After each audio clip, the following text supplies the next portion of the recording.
So here we are on the third Thursday in November, a week before Thanksgiving. When's your Thanksgiving, Gord?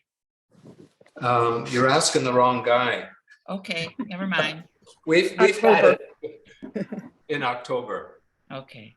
but I couldn't remember the date. When Gord came on into the meeting tonight, he had a, what do you call the hat in Canada? Oh, a toque? Toque. Yes. He had on a toque. Yeah, No, it's still right here. A knit cap, because his studio is separate from his house, and it takes a while to warm up. It's getting warm now. So I just reiterate what Sally said, welcoming you. And I remember do you remember what year it was that you did your first? I think it was about, I'm thinking 7 years ago. Okay. It was that long. Yes. And I've been a member ever since, and wanted to come back, but COVID got in the way and our move got in the way. But I'd love to come back and attend a meeting. Okay, well, I am going to remove myself, make Gord the primary image here, and he is, we're doing things a little different tonight. He sent us a video, which is his demonstration, and he is going to be talking when we pause the video and answering questions and things, and we'll just start by sharing that screen right now. And let's hope everything goes beautifully. Oh, it looks like it's going to. Fabulous. And I love the look on his face. Oh, thanks, Carol. Can everybody see that? Oh, yeah. Great. All right, I'm going to start. I'm going to start the video and we'll pause it. You can put your questions in chat, or you can, I think we're keeping everybody's phone on who wants to be able to talk to Gord. We'll pause as we need to, but I'm going to go ahead and start it. So here we go. Thank you, Carol. Welcome to my studio. My name's Gord Jones, and I've been invited by my friends at the Niagara Frontier Watercolor Society to do this demonstration for you. I think back to when I first met the group and was invited to do a demonstration in your communities. Boy, was I nervous. It was one of the first times I had demonstrated for other groups, watercolor groups, and I found the people so welcoming and supportive that it really encouraged me to continue to do demonstrations. So I obviously have to a big thank you to the society. I would like today to do. I'm kind of known for winter scenes, and so that's what I'd like to do again for you. I hope you don't mind. I live now in Haliburton, which is about almost 3 hours north of Toronto. And there's lots.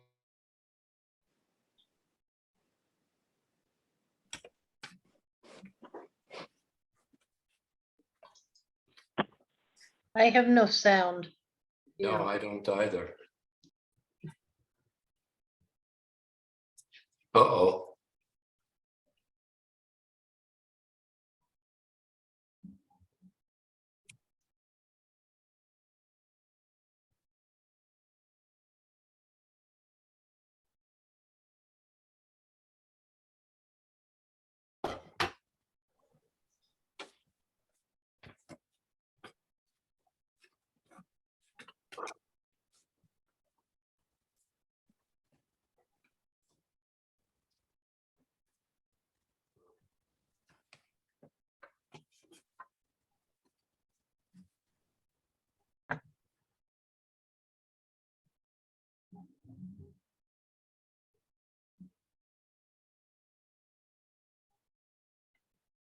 Well, I can't lip read, but oh,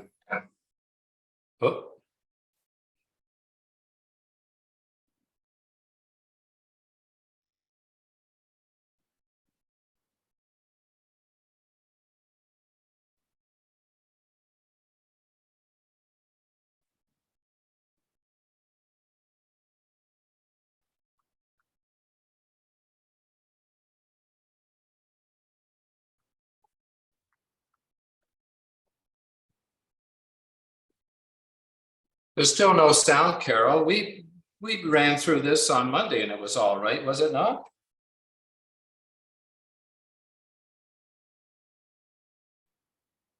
Oh, is Carol's mic off?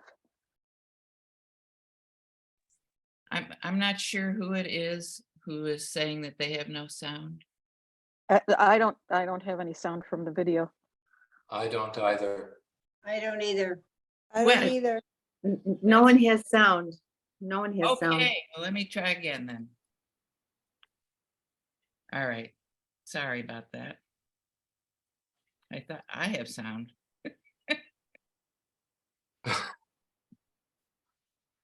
All right. There's good reason, and it's me. So now we will. So do you want to go back and start again, Gord? We have plenty of time. We can.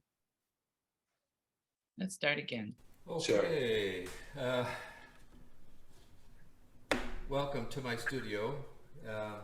My name's Gord Jones, and I've been invited by my friends at the Niagara Frontier Watercolor Society to do this demonstration for you.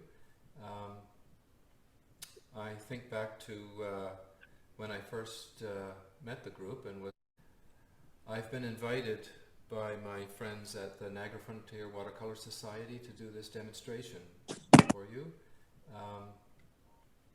I think back to when I first met the group and was invited to do a demonstration in your at one of your meetings. Boy, was I nervous. It was one of the first times I had demonstrated for other groups, watercolor groups, and I found the people so welcoming and supportive that it really encouraged me to continue to do demonstrations. So obviously I have to a big thank you to the society. I would like today to do. I'm kind of known for winter scenes, and so that's what I'd like to do again for you. I hope you don't mind. I live now in Halliburton, which is about almost 3 hours north of Toronto, and there's lots of snow, lots of opportunity to observe the snow, and I am definitely attracted to to that type of scene. The contrast and the warm and cool all just seem to go so well with watercolor and the medium. So if you don't mind, I'll very quickly, and the reason I'm recording this is because the demonstration, and with this demonstration for your group, I will be standing by while it's zoomed out to the members, and I'll be able to answer any questions through the chat if that works, or after the demonstration's over. So let me just point you down towards my palette. And I shall very quickly go over my materials. I just would like to flip this back to the right orientation. And now, as far as materials go, I use 140 Arches rough. It's taped down, and it's on a Kleenex box so that it has a slight incline. My Kleenex is nice and handy. and I have a sketch pad. And for my sketching, I use a mechanical pencil with a 4B lead. And for my value sketch, I have graduated to using these Copic markers, which are ink-based and they're refillable, which is kind of cool. And I'm not too worried about how what numbers they are. I do number them so that I can find them very quickly. That's basically the lightest value, a middle value, and a dark value. That's all I want to try to restrict my sketch to, or my value sketch. And my palette is a John Pike palette. And I should just move that up a little bit. Whoop, the other way. Maybe I need to zoom out a little bit. There we are. Yes, it's the Big Well John Pike palette, which I really like. It's easy to pull the colors out of the wells instead of up and over some of the dams that in some of the other palettes. So I really do like this guy. My colors are quite simple. I basically have a warm and a cool of each primary. My warms on this side, my cools on this side, my two earth colors, burnt sienna and yellow ochre up at the top corner here. I have in here, I have the favorite ultramarine blue, and I have 4 blues because I do a lot of cool scenes, winter scenes, and a variety of blues is kind of helpful. I do have a neutral tint at the bottom here, which I very seldom use. If I have to go really dark, I have a Windsor violet, and I have Windsor blue, cerulean blue, cobalt blue, ultramarine blue, burnt sienna yellow ochre, Windsor yellow, areolin, cadmium orange, cadmium red, alizarin. This is a cool red. It's a oh dear, it's a rose, permanent rose, I believe. And I have a very dry Hooker's green, which is really getting extremely hard. I very seldom use it. And I've experimented with a little bit of this, oh, what the heck is it?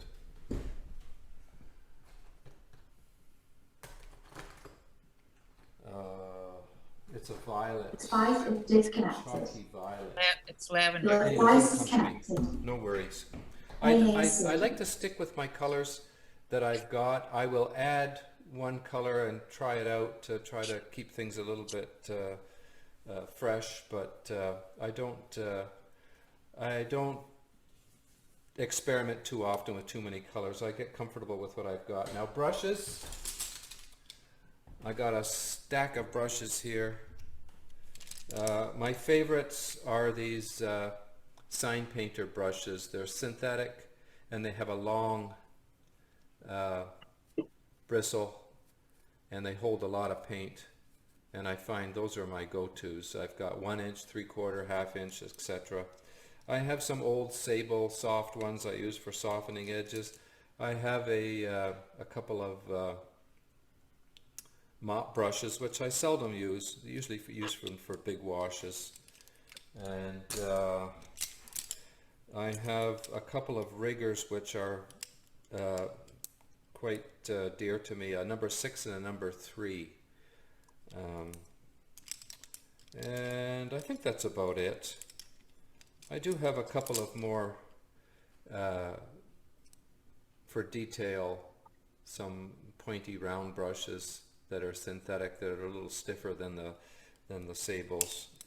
I think that does it. Maybe I have this old filbert oil painting brush for scrubbing out. So I think I'll set these down. And I think that pretty much covers my materials, except for my sponge. This was a game changer for me to wash or to dry my brush after it's been wrung out, and so that has really helped me control the water, which is quite important. So today I will do this scene. It is a very typical scene up here, and you know, as you know, well, maybe you don't, I very often work from photographs, and I like to first of all, when I see something like this, I pretty much look at the composition, and the shadows are attractive to me, and I think about my approach, how I'm going to approach this. I like to have a plan in mind, and of course it's never going to go exactly to plan, and that's part of the attraction.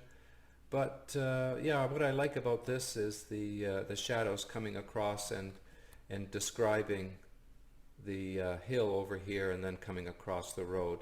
I think you know, looking at this, we could use another shadow in the foreground, and push this background in the distance so that there's some I think I'd like to add some color back there maybe, and make it a little bit more misty, interesting possibly. So let's set this down,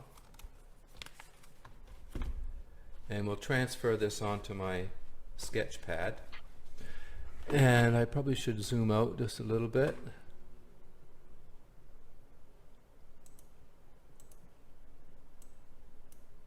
So that we can see both at the same time.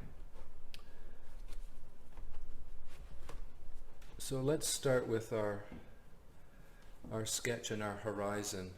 We always have to decide either to have that horizon line either below the middle or above the middle, even if it's just very slight. I think that's kind of important. And so what am I going to, what's this about? It's really, the painting is, to me, is about going around this corner here. So there's my center of interest, or what's attracting me to this. I think I will maybe lower this horizon a little bit. So let's just put it in a little bit lower than the middle, and we will start with the shape of our hill coming down.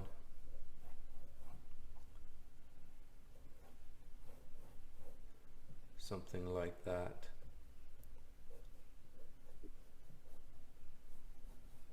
And when I'm sketching,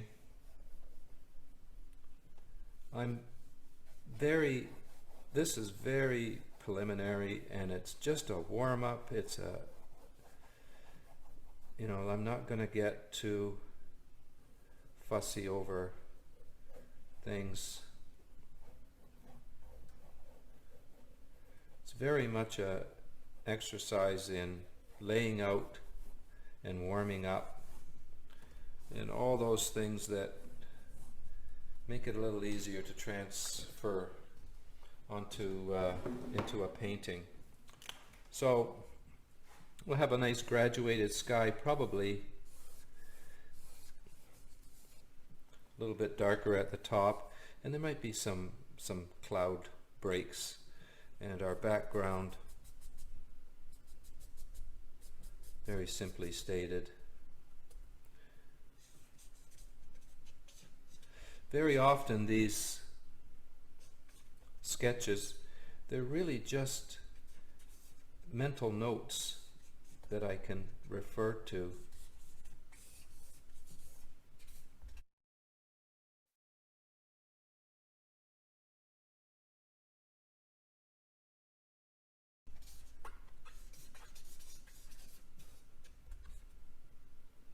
so that they're not necessarily meant to be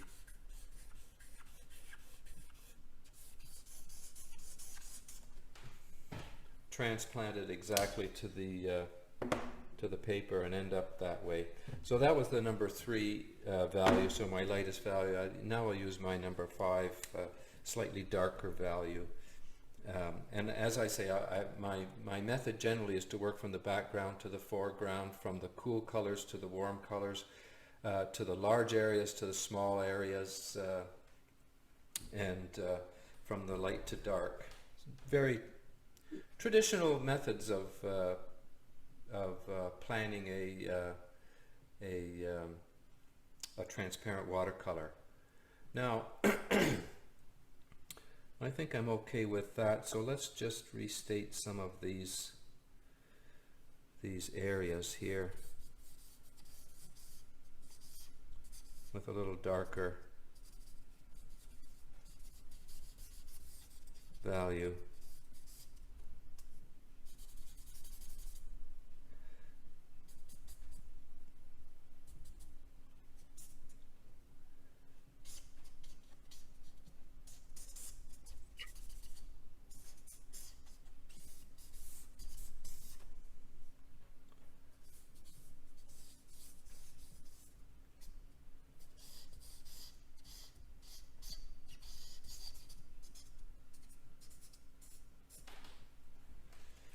And let's go to the darkest value now.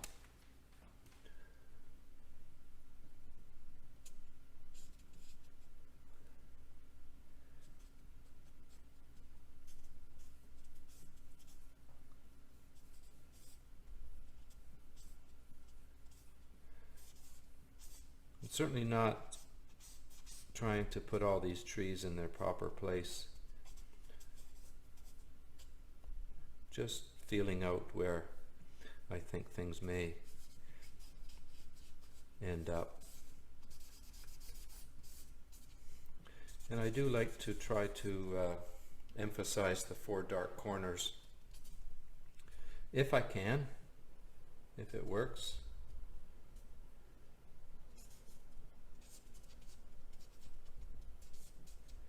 And I don't want to spend too much time doing this either. I think that's all I need. I never want to invest too much time in my value sketch. Like I say, it's just a rehearsal, a warm-up, a kind of feeling out the shapes and where I think I might put things. So let's transfer this onto our watercolor paper.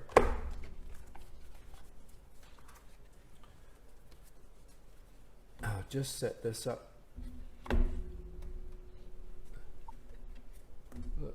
There we go. And my value sketch. And I can zoom in a little bit on this.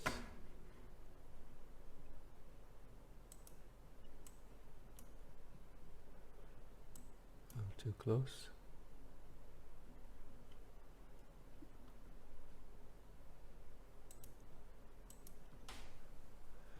Okay, it should focus once something happens down here. So let's transfer our drawing onto our paper, and with our horizon a little bit lower as it disappears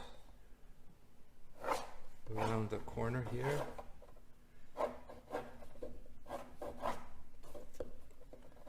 And we have our hill coming down.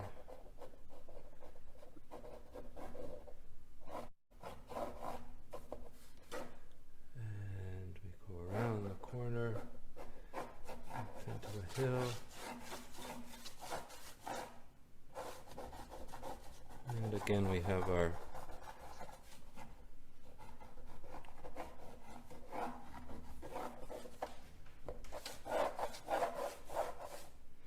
don't worry about pencil lines. I'm just, as I said, I'm just laying out where things might end up.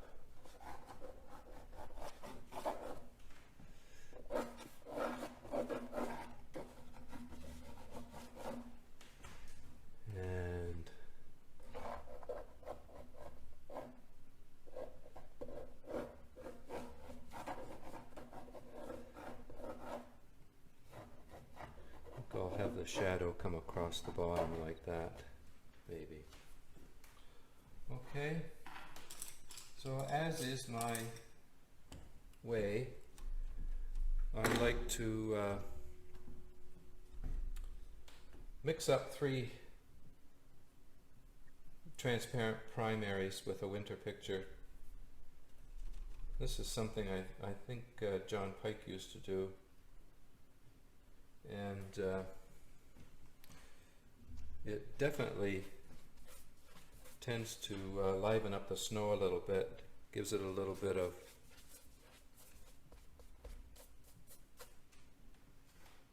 life to it.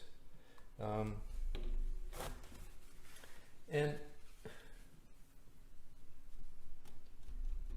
I like to apply it quite randomly. A little bit of alizarin, I think, would be my next go. Very pale, of course. And the randomness of these primaries, I think, is quite nice. I like to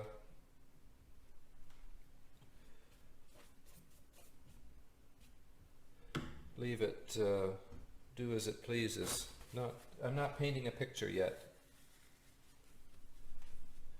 And another favorite is cobalt blue.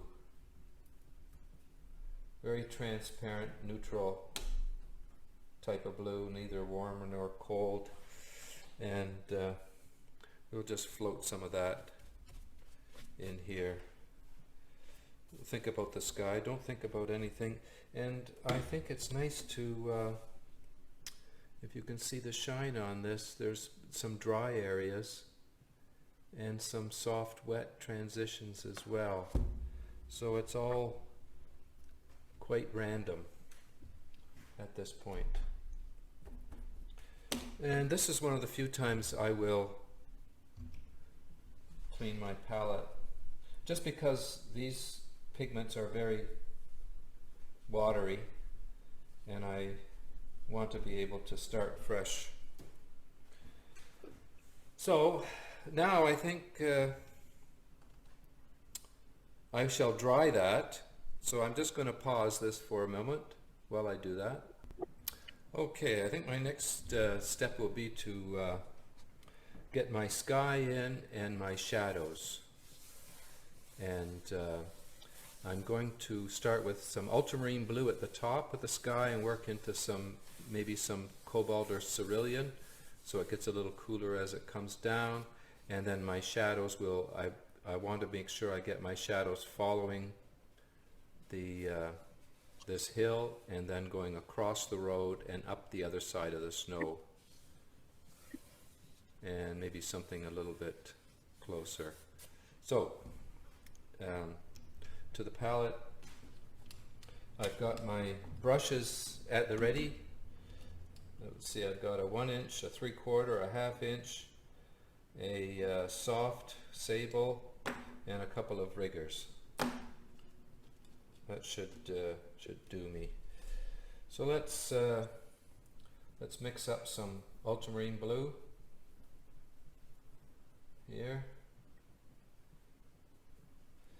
and some cobalt. I seem to like putting this cobalt and cerulean together. For some reason I kind of like that. It almost approaches the deadly Windsor blue. It's got that coolness to it. You see the tremendous difference in temperature. Maybe, since I have 3 brushes, maybe a little bit of Windsor violet, which can be strong. Add a little bit of this Windsor blue to that. I like to have some variety in my shadows. Now, since I think our colors are, when you're trying to depict a landscape, these colors can be a little bit, have too much chroma in them. So very often I'll add just a little touch of burnt sienna, and it kind of grays them down a little bit, naturalizes them, so they don't look too harsh. Okay, so now that we've got our paint mixed up, and I think I've got enough paint, I'm going to start applying it from the top down, and then my shadows across. And so let's start with our ultramarine blue at the top of the page,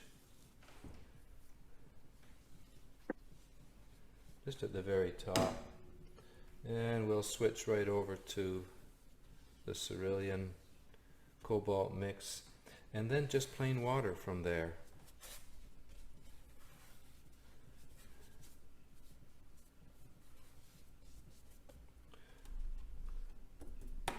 And have it fade right to nothing. I'll leave a few little speckles in there, that's fine. I'm okay with that. Just mop up the edges. And now we'll concentrate on those shadows as they come down over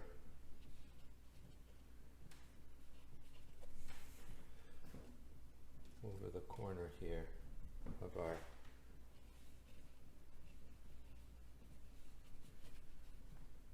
and I'm changing brushes here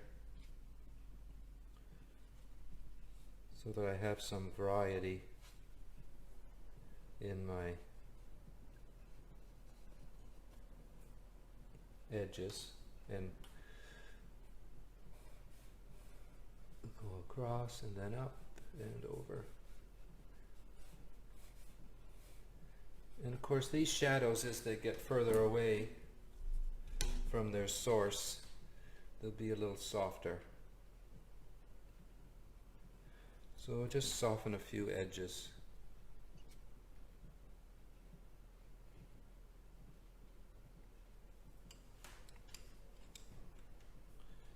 And go back again. And could probably go in with the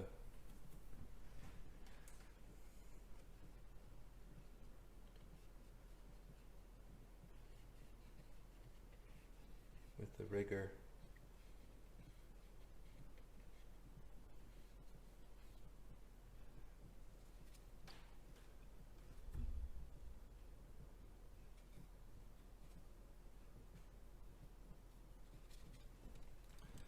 And soften some of these edges here.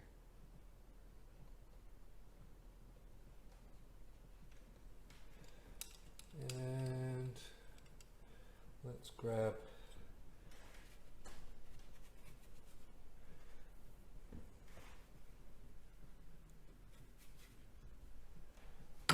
didn't get any purple going here, so let's try a bit of that in there. Inject a bit of it.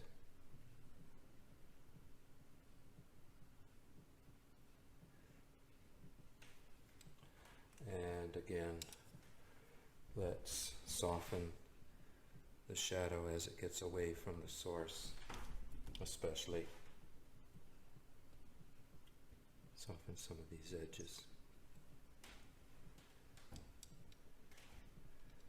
And I see an opportunity to maybe get a little bit more darkness in here. Try to do this while everything is wet.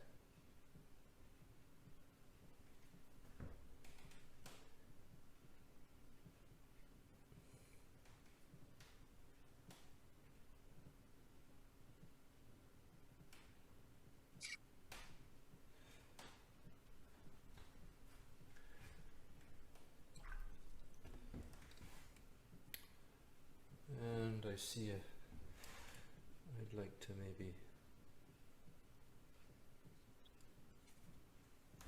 put a shadow across there as well. Soften that a bit.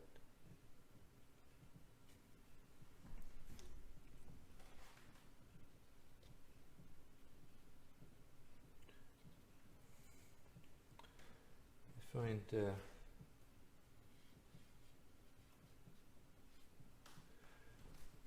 hard and soft edges very attractive in a snow scene. I think that's enough for now. So let's dry this. I'll put you in a pause mode. I'll dry this and get on to the next step. Okay. Now I've got my sky in, I've got my shadows roughed in, and helps me describe the shape of the landscape, which is kind of a good guide for me. I haven't really committed to too much right now, but now I'm going to start working from the background to the foreground. And in this background, I'm going to mix up a variety of colors, I think, and I'm not going to, I don't want to waste all this paint that I've already got going here, so I'm going to add, let's see, I'm going to get a little bit of orange going here, and some burnt sienna in the mix. I hate to waste paint, so I try to keep the same mixtures going.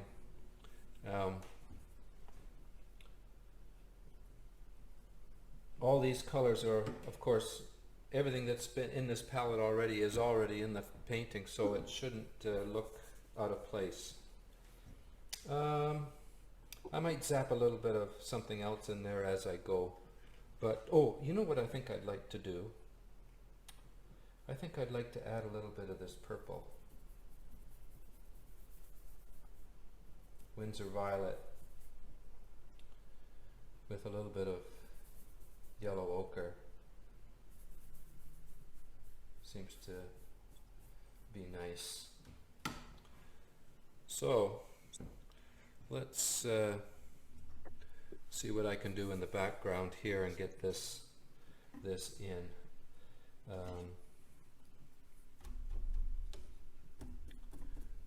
Let's grab some color here and start putting it in, and try to remember to switch our brushes a little bit so that we have some mixing on the paper.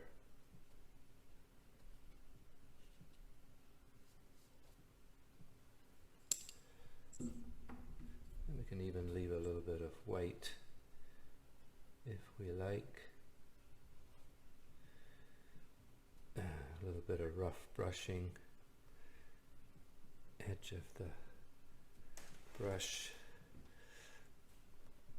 and maybe some darkness down here to try to describe that edge of the road. And if I take my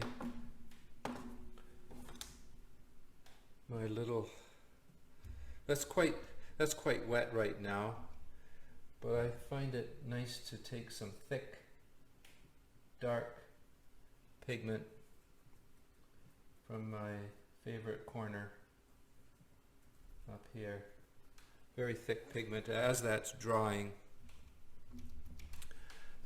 I can put in some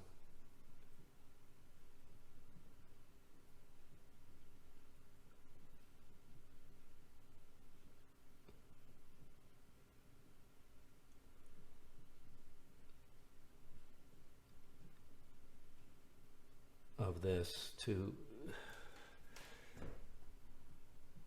describe the edge.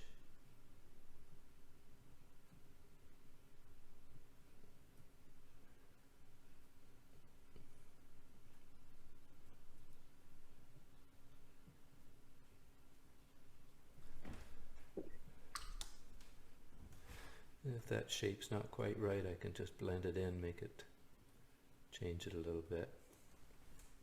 I think that's enough. Maybe a little bit more over here, but maybe you not even see this. The end of the day, I think that's okay. All right, it's time to dry this again. Okay, so I've got the background done. Now it's time to focus on the middle ground. I think my middle ground shadows are already there, but I'd like something in this area here. Let's look at the photo for a sec. I think we can put something in around hereabouts and call that the middle ground, attaching to this. This is really middle ground as well, so maybe we'll continue on across the page, and then we'll focus on the more of the foreground. Okay, so I'm going to go back to my palette, and I'm still not going to clean it because I've got lots of colors here that are still one of the nice things about watercolor is, well, one of the things that you have to work with is that it's always drying, whether it's on your paper or on your palette. It's always evaporating. The water is always evaporating, so the pigment is getting thicker, which tends to be an advantage for me as I paint, because I'm getting darker pigments towards the end, more value, right? So that's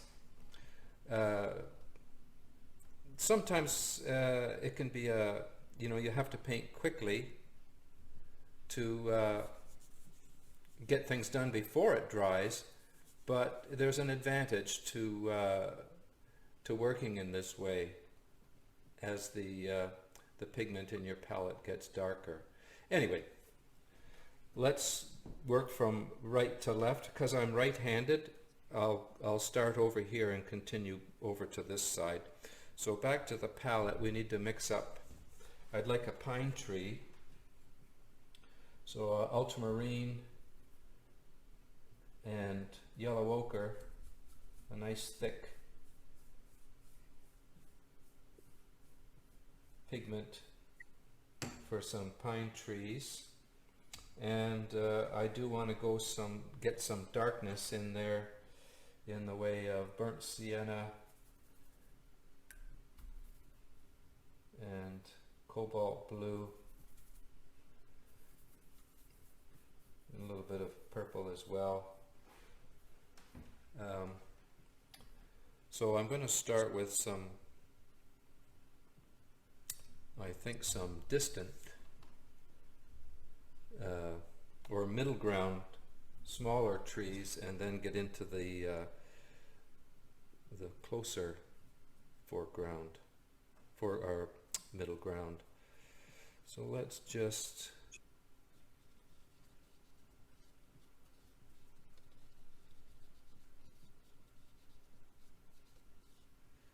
get some of these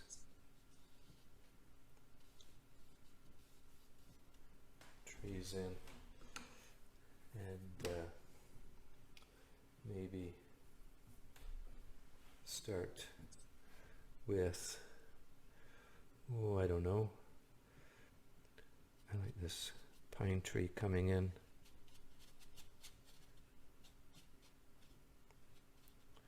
Maybe about there.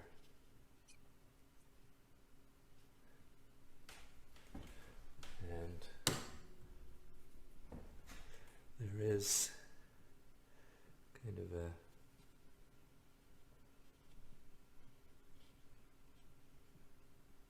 bit like this.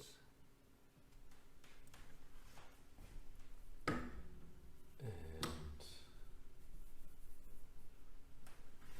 let's see.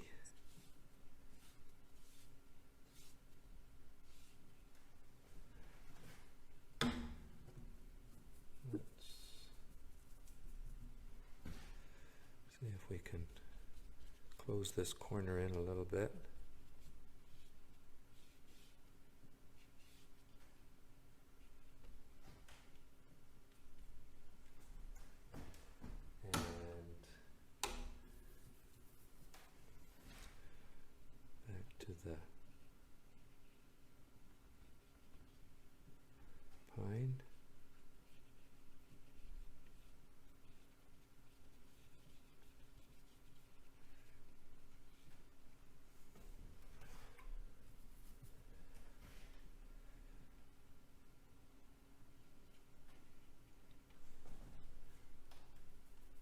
some darkness at the bottom of this.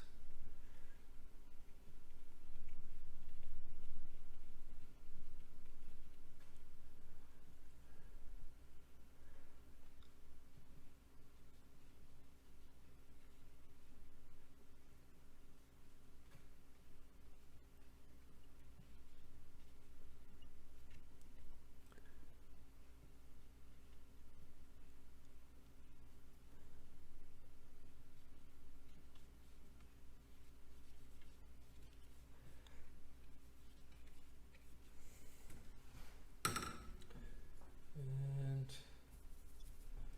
see if we can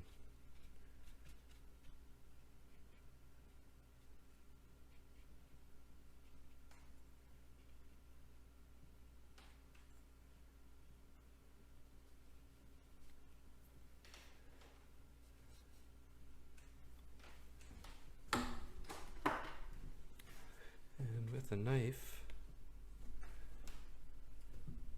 I think I need to tidy that up a little bit.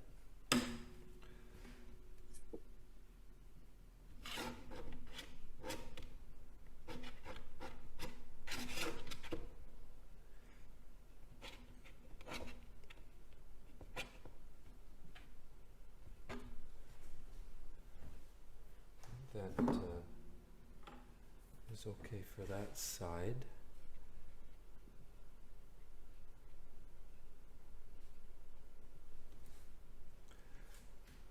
Let's switch over to the other side.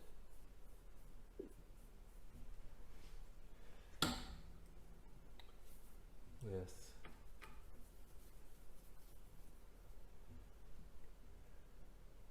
working from this edge here.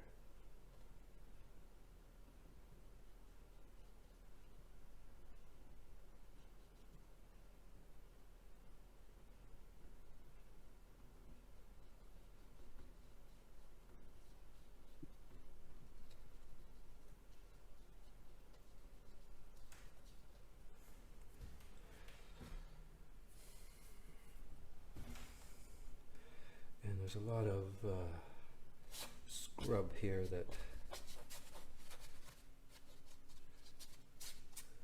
hopefully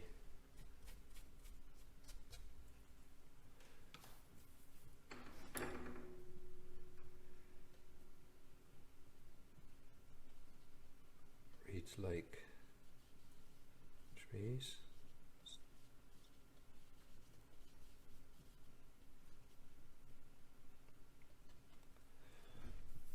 Find the base of trees like this is somewhat important.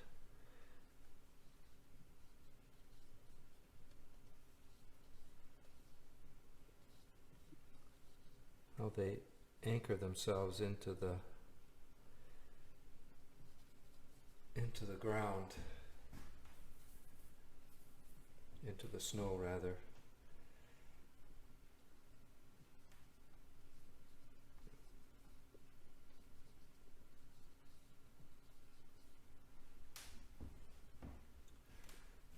Let's get rid of that a little bit. And I think I need to kind of close that edge in here somewhat.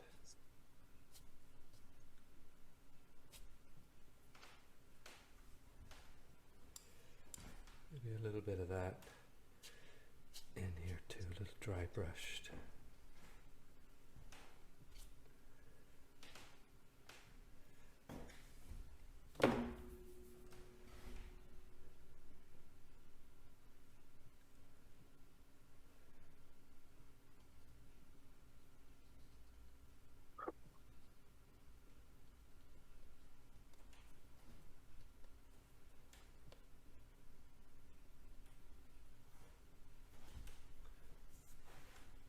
Now,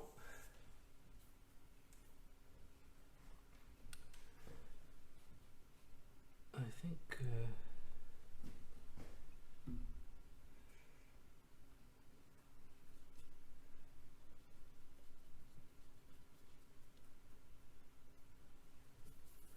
I'm going to build on something a little bit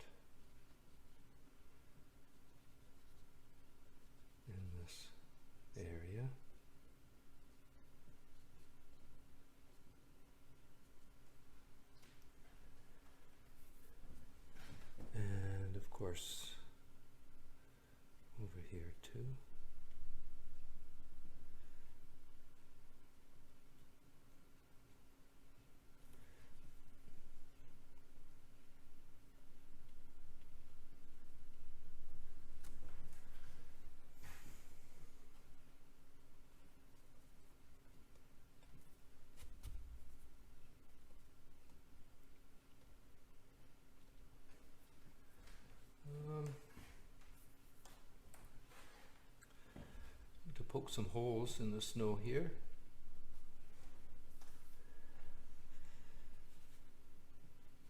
And maybe here.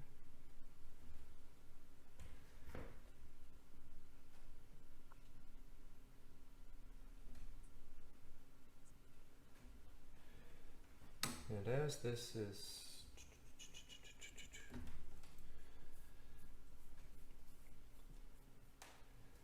this is coming around the corner here, there's these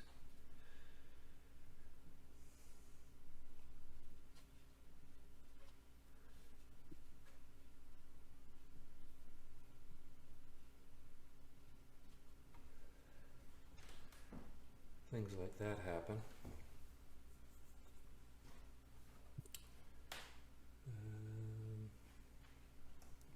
Okay. I think it's time to do a little evaluation, and maybe the best time to dry it is now. Okay, that is very much bone dry. Now it's time to put the road in, I believe. And so again, my palette is already full of the colors I have used, which is fine. They're getting thicker as time marches on, and I'm going to do some I believe some rough brushing in here. I'm going to leave a little more snow on the road than what's in the picture, I think, and so it's just going to be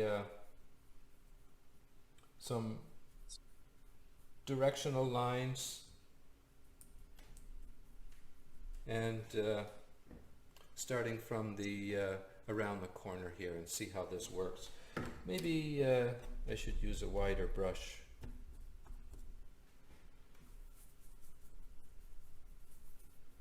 Something like this, and see how this goes.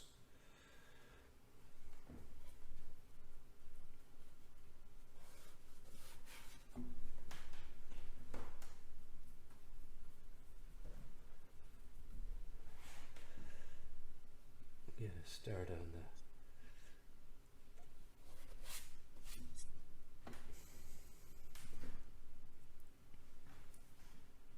And this is a little harsh. Soften these lines a bit. And maybe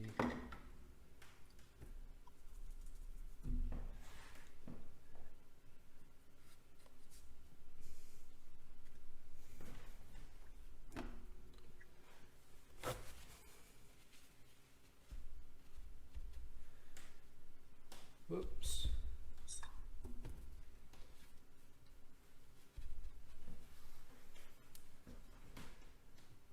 Maybe a little bit of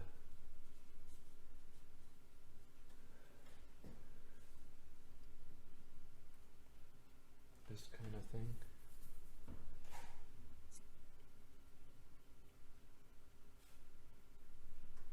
For a little variety.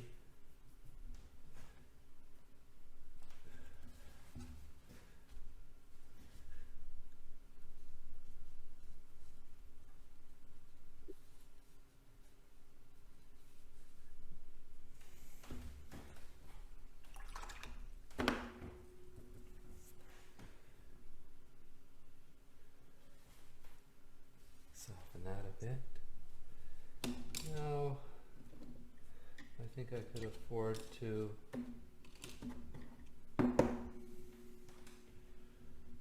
take my knife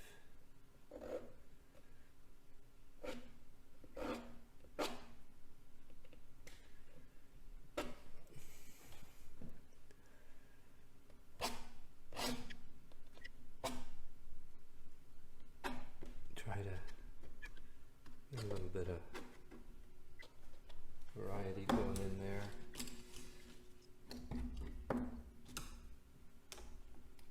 With a bit of a dark.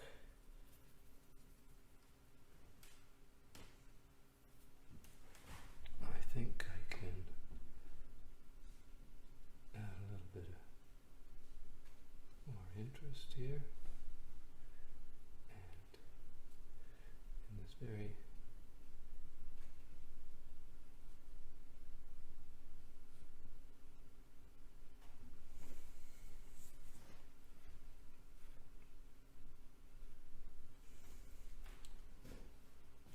background.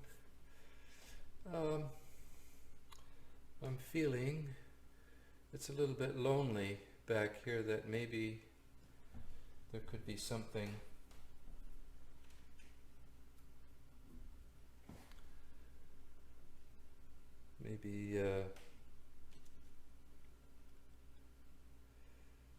such as a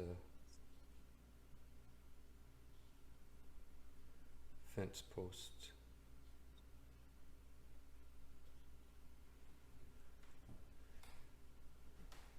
Which is something that you might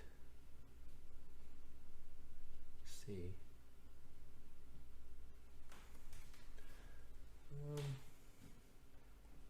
Okay. I also think this should be lost a bit around the corner.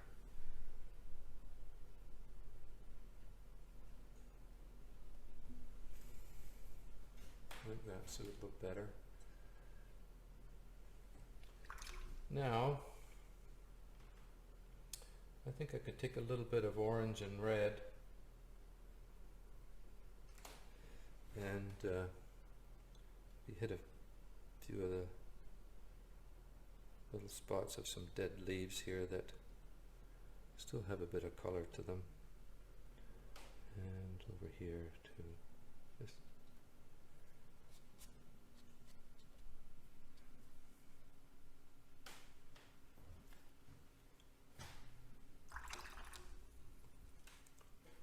okay.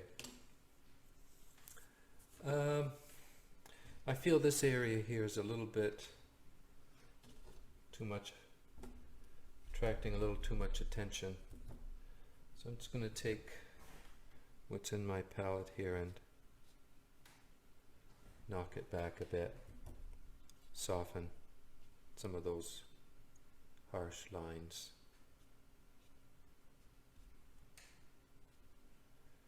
Same thing over here.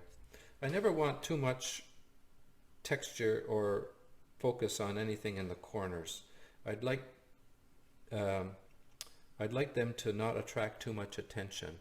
My attention should be circled around this area here, because that is the reason for the painting. So I think it's advantageous to stop a little before I should. Oh, you know what I see now? I do see some areas where I could add a few snow shadows. I see right here there should be a snow shadow for this guy, this guy, this guy, this guy, over here as well. These little touches can be somewhat important.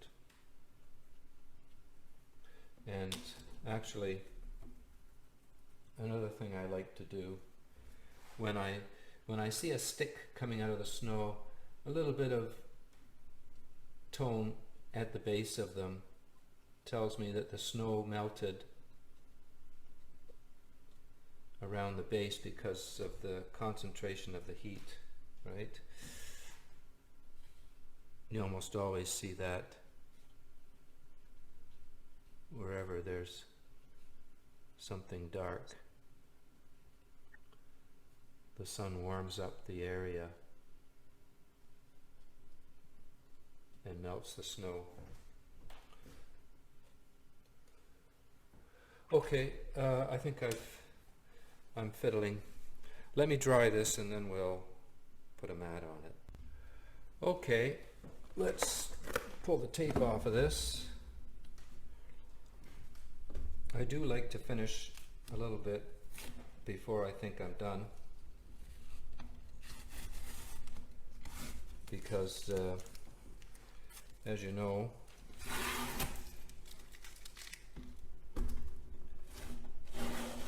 it's better to do that and then reassess your work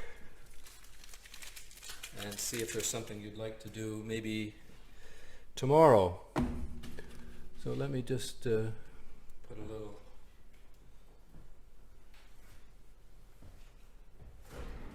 bit of a mat around this.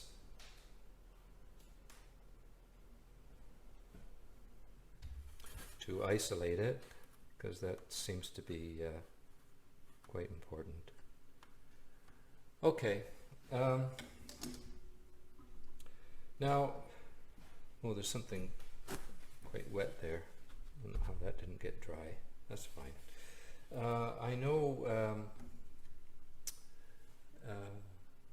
the Niagara Frontier Watercolor Society does not, or rather frowns on white paint. And normally I would add a little bit of white paint to this. So, but with that in mind, I'd like to practice my scraping technique, which is obviously not very practiced, but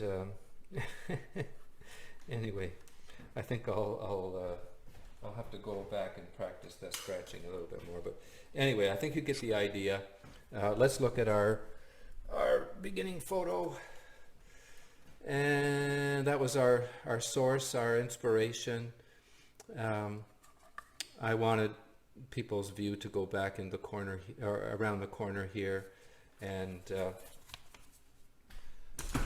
I did the sketch, very rough, 3 values, maybe it only looks like 2 values, but one of my markers wasn't quite as dark as it should have been. But as I say, these are just practices and for the main show. And excuse me. So anyways, we've got we did the sky very simply, and our shadows, our main shadows, to try to get our landscape sketched out. Then we did the background, and then we worked from the left side to the right side with all our trees, and knitted them into the base of the ground. Then we went for the road and tuned up the shadows in some dark areas to finish it off. So I think that's it. I hope you enjoyed. I will stick around for any questions, and I appreciate you watching. Thanks very much. Okay. You know, white is a value too. You actually have 4 values: white, pale gray, medium gray, and dark gray. Whoop. I'm sorry, was that you, Carol? Yeah, I said you actually have, in your sketch, you have 4 values, including white. Oh, yes, of course. Well, I really do like these markers that I've got. They're actually refillable. And so they're quite economical in that way. And because it always seems like the light values, right, run out for some reason. Your dark values, they last almost forever. So anyways, I can refill the ones that are light, and they work very nice. They're very quick, very similar to watercolor. Yeah. Does anybody have a question that they'd like to ask directly to Gord right now? I see a bunch of really thank you so much, and this is fabulous, and blah blah blah. Yeah. I have a Yes. couple things. This is Sally. Gordon, I noticed you don't go back into your strokes at all. You're a very direct painter, and it keeps things quite fresh. Oh, thank you. There we are. I lost something there. Yeah, Sally, I guess I don't plan very well, and I kind of when I try to think about, I try to critique my work as I go, And I do enjoy the act of painting so much that sometimes I get a little bit too many strokes, and I really need to try to get as few strokes as possible. So that's kind of where I'm headed. I'm trying to get the value in at least in one shot, maybe two shots, and I think that's what helps keep things fresh. And also, I think because I don't plan very well. Well, I plan in a sense, but I'm making small adjustments as I go along. I think value is very important to me. So I also think that you use your rough paper to great advantage. yes, I'd be lost without rough paper. It really helps me again keep things fresh and get some texture. And not be too concerned about every little mark on the paper. It's forgiving, I think. I think the rough paper is very forgiving in that way. You don't tend to get as many back runs, and the paper. It allows you to be a little bit quicker and freer with your brush strokes, I think. Well, and because you're not going back into your strokes, you're retaining the freshness of the edges, I think. Yes, too. yes. Hopefully, with the initial stroke, you get what you want or what you need right away. And like I say, and I very seldom paint wet into wet. I will paint dry onto dry, and then I will soften the edge with a soft wet brush if I need to soften an area. At least that's my approach. I also noticed while you were painting away that your strokes, except for the expression of the trees, are quite abstract. They're not leaves, they're not branches, they're not clusters of things. But then when you look at it, that is exactly expressed what you, I think, are intending, what certainly we saw in the photograph. Well, thank you. I think I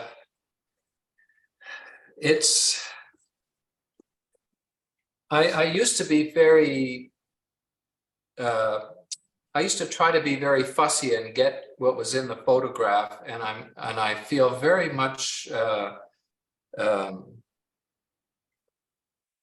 relieved almost to just make a stroke and see if you need to adjust it, or maybe it came out okay and you left it.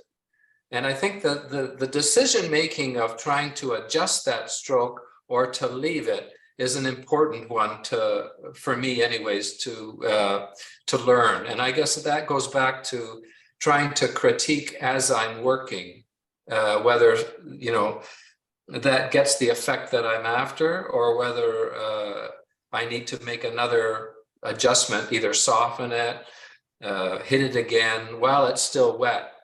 And anyway, it's very liberating to be able to, I guess, paint with abstraction and a free stroking as you go along. I enjoy it immensely, actually. I think watercolor, it's very expressive in that way, and I don't know. I just I just can't get away from it. I've tried other mediums, and they're just not for me. So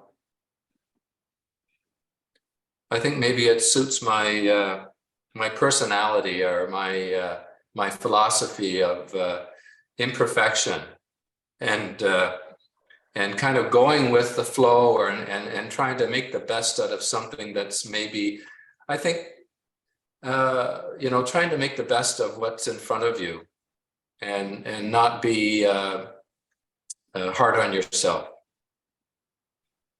So, I love hearing that. well, and you know, this gets I've been doing quite a lot of teaching in the last 3 or 4 years, especially with COVID, and I really feel this very honestly. Watercolor people are very, very nice people to be around. I've yet to meet a watercolor person that we don't have some commonality. It doesn't matter if they paint photographically or abstraction or landscape, cityscape, people, portraits, whatever. I think watercolor people have to accept that they're not in complete control. And I think I know a lot of artists.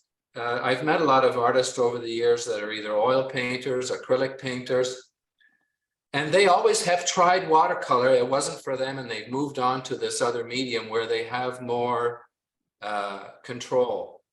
And I think watercolor people are a little bit more accepting of our human condition, of imperfection. And anyways, it just, I just enjoy being around that kind of person, I think. I especially like in the painting that you've just finished, with such simplicity, you caused the eye to focus on that area where you put the warm piece of paint with the just suggestion of trees coming up through it. It's really, you know, as far as focusing attention on that area, which was what you intended, and you stated that to begin with, and did it. But it's so minimal, and I think it's the warm character of that piece of paint there that certainly did it. Yeah, it you know, like I think the starting point for me is always, you know, you work from the background to the foreground, from the cool colors to the warm colors.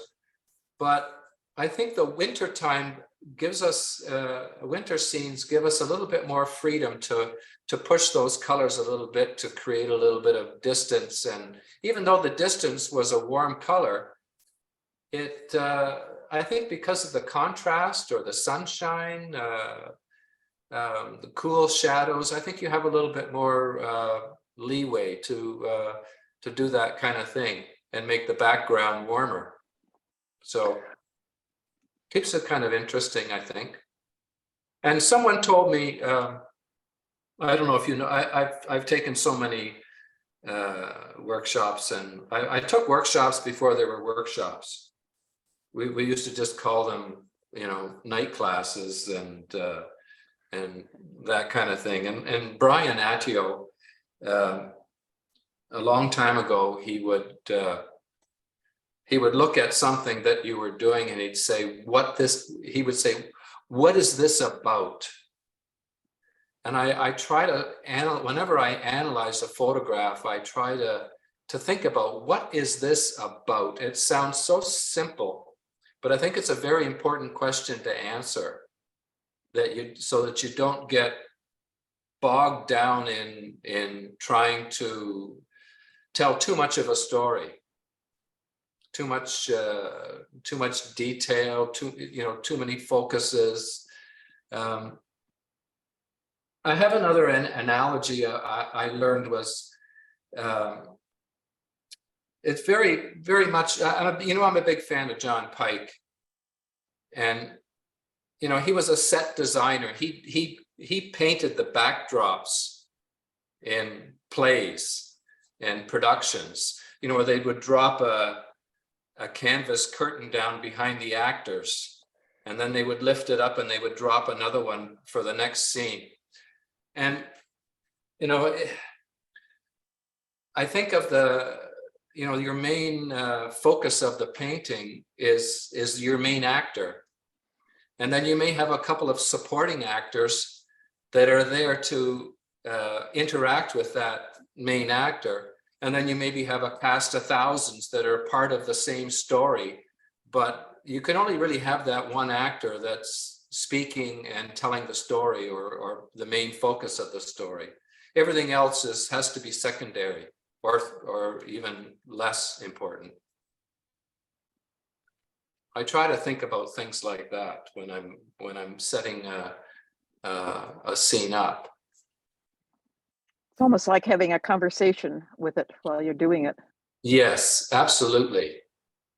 Yes. And what is it about you that attracted me to you? Yes. Yes. Exactly. And Write it down and don't lose track of that. And when I work from photographs, I think rather than photographs being restrictive, I find them very liberating again. Because it allows you to use some of your imagination to move things around and put things in where you think they might go.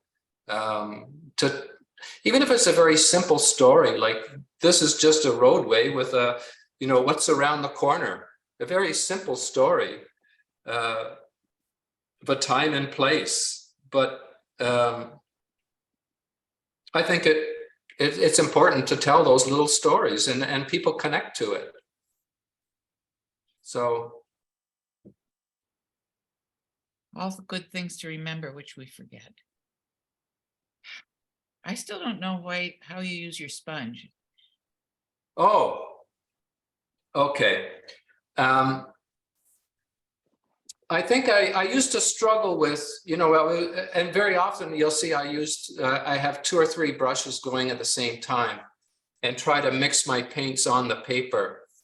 But if I do wash a brush out, I'm always touching that sponge, and that's like a base rate of dampness in my brush. So I know the brush isn't dry. I know it's not sopping wet. It's just damp. So it helps me control how much water is in my mixture when I'm going to the palette and into my color wells.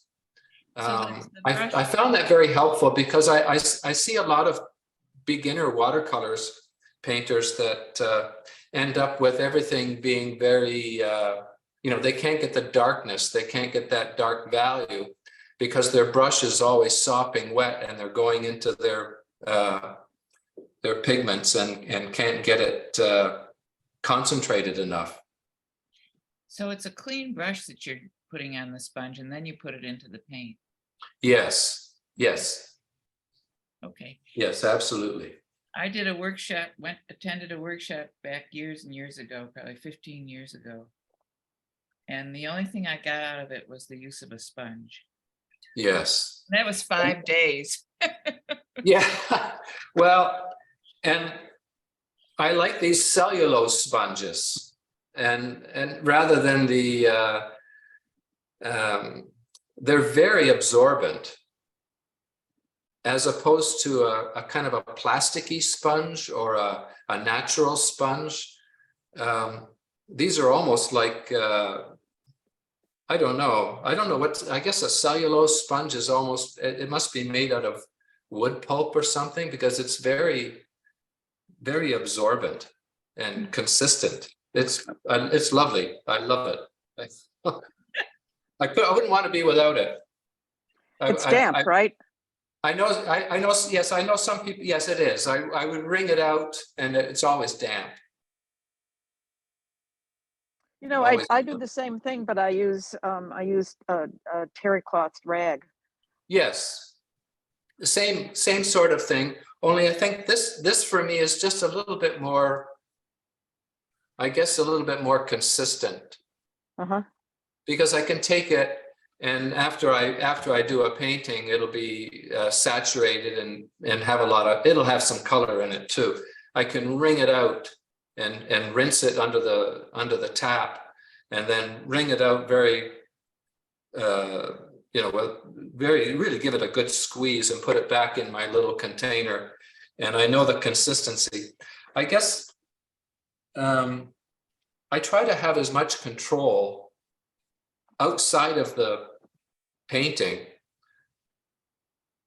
as I can have, and I think that's why I have a limited palette. I have my favorite brushes. I keep, my method is pretty much the same. I try to keep as much control over the situation as I can, so that I can be a little freer on the paper, I think.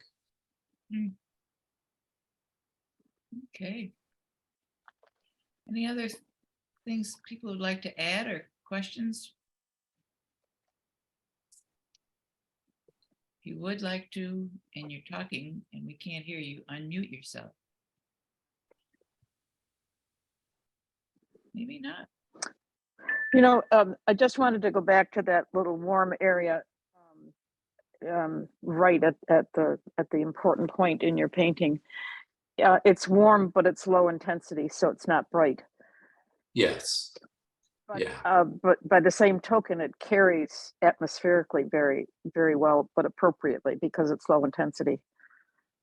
I think so, yes. And I think the purple and orange I use quite often for my distant hills in snow scenes, in fall as well.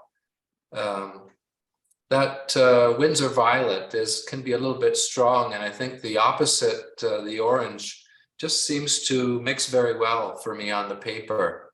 What's the orange brand and name, do you know? It's everything is Winsor Newton, and it's cadmium orange. Yeah, okay, Yeah. okay. Okay, I have a print or an image of Gord's final painting that I'm going Yes, to. I did. I often, I have never painted this painting before, which is something that I like to do when I demonstrate. So I can explain my process a little better, I think, if I haven't done the painting before. And I usually stop at that point and I'll look at it the next morning and maybe put a few strokes of some white paint. And I did add a little bit of white to this final painting, I believe. You're allowed. Yes. But anyway, I do have a digital image of it, which I will include in an email that gives you the link to the YouTube channel where I'm going to post this. That will happen tomorrow. Okay. So great to have you, Gord. Thanks so much for put together a lot of work in order to do it. I appreciate it. Oh, it's my pleasure. My pleasure. Thank you. Yeah, thank Okay. you. All right, I'm going to stop recording now. And let's see, where do I do that? Right there.